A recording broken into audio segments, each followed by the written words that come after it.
तो गुरु जी ने कहा बेटा राम राम किया करो। तो शिष्य ने कहा अरे ये तो सामान्य सी बात है, राम राम तो सब कोई कर लेते हैं, सब कोई, इसमें क्या रखा है, कुछ और इससे कोई श्रेष्ठ, इससे कोई बड़ी बात, कोई ऊंचा सुनाइए, कोई तत्व की बात तो समझ में आए।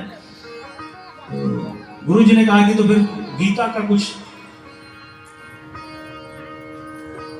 उसका रसपान कर ले। तो शिष्य ने कहा कि हाँ थोड़ा चलेगा, उसमें कुछ तत्व की बातें हैं वो समझ में आए।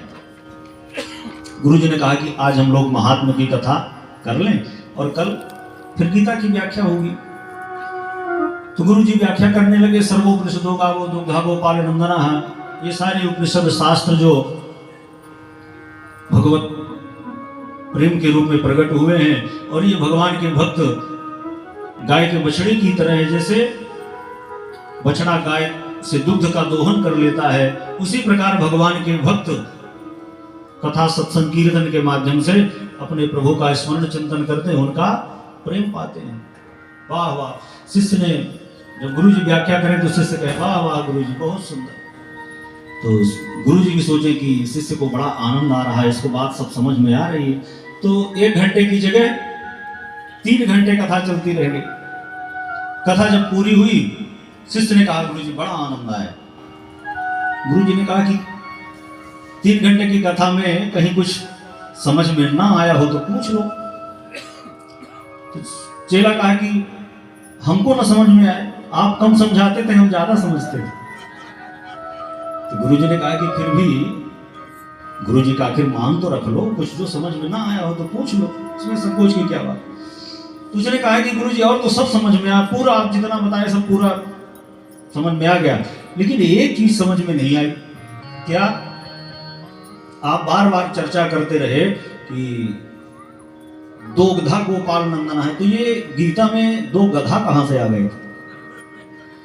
तो गुरुजी ने कहा, अपने सर में हाथ रखा और कहा कि 3 घंटा माथा पच्ची करते रहे, शिष्य से कहे कि 1 गधा मैं और 1 गधा तू।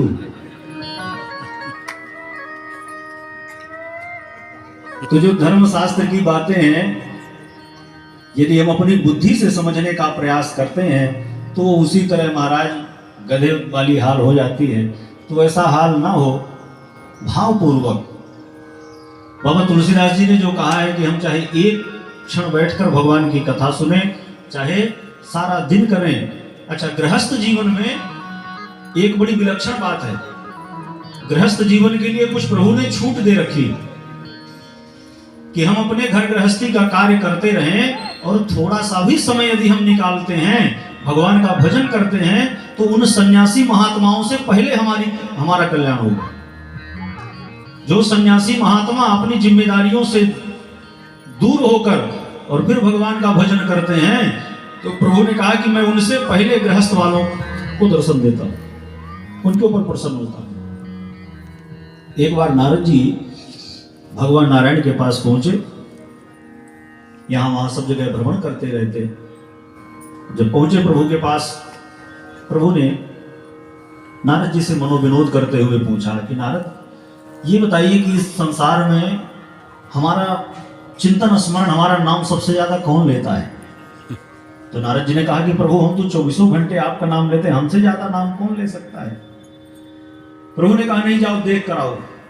अब नारद जी भ्रमण किए, जब सब अपने अपने कार्यों में लगे थे, किसको इतना फुर्सत की 24 घंटे वीणा बजाते हुए भगवान का नाम कीर्तन करते रहे? तो घर गृहस्थी का कार्य कौन करे? नारद जी गए, कहे कि प्रभु कोई हमको नहीं मिला ऐसा कि जो आपका नाम लेता हो।